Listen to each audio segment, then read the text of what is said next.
May 31st, 1921, there was a massacre that changed the way of history that wasn't talked about for 80 years. It had many names, but the most common was the Tulsa Race Massacre. It was caused by one mistake a black man named Dick Rowland made when black and whites were divided. He stepped into an elevator with a white young woman named Sarah Page. Nobody knows what happened on that elevator, but something we do know is the effect on Greenwood and its population. This forgotten day in history was covered up physically and in history, but the aftermath had the greatest impact.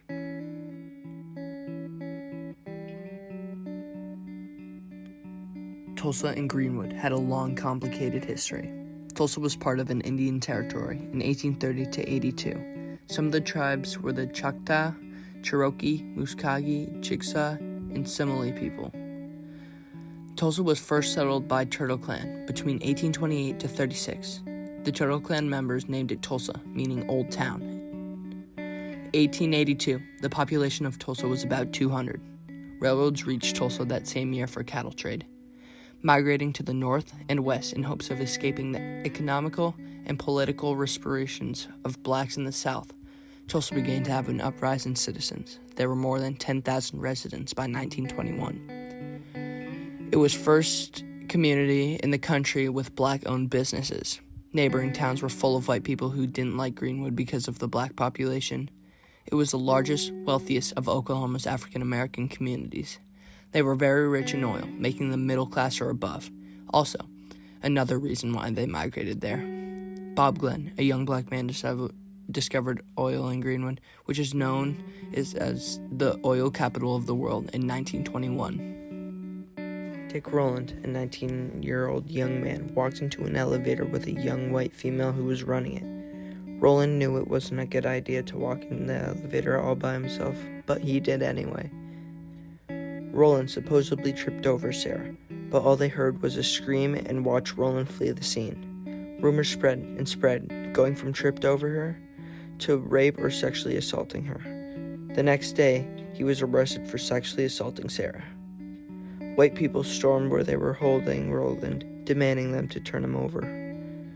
Once the word was spread, black men showed up to defend Rowland. Rowland was dismissed in September after the massacre was over.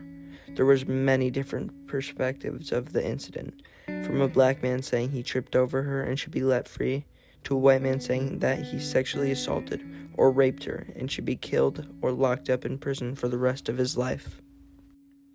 These brutal riots caused mass destruction in Tulsa, burning down 35 blocks, 1,000 homes, and killing 30 to 300 black men. It was one of the biggest black American massacres. Houses were burned down and looted. 4,000 black men were arrested and held in custody in cow and pig barns in Tulsa. These riots left many black men homeless. Many left Greenwood, but the some who did stayed to rebuild it. Rebuilding 600 businesses and houses. Greenwood was back, but the people who perished or left houses were how they left it, burnt to ashes or looted with nothing left inside. There are many reasons that people don't know what the Tulsa race riots or Black Wall Street is. Some of the main reasons are that it wasn't mentioned in schools, newspapers, and publicly till the early 2000s. When asked about in schools, I said it was just an African-American business district in the Greenwood neighborhood of Tulsa, Oklahoma in the early 20th century. 80% of Oklahoma's residents said they have never heard of Black Wall Street. One of the reasons it was never talked about because of the shame. White relatives tried to cover up the massacre because they felt guilty for what they did. Tulsa went through a lot of stages, rebuilding and destroying. But today, Tulsa, Oklahoma is paved over with shopping malls and other attractions. To conclude, there are a variety of complicated reasons why the story of Tulsa race riots and the history of Black Wall Street were buried for so many years, and why there remains little to no prosecution of those responsible. White men were not pressed with any charges or punished. They got away with murder and didn't have to pay a penny. Although nobody's burning down houses, racism is being dealt with all over the world, targeting black men and women.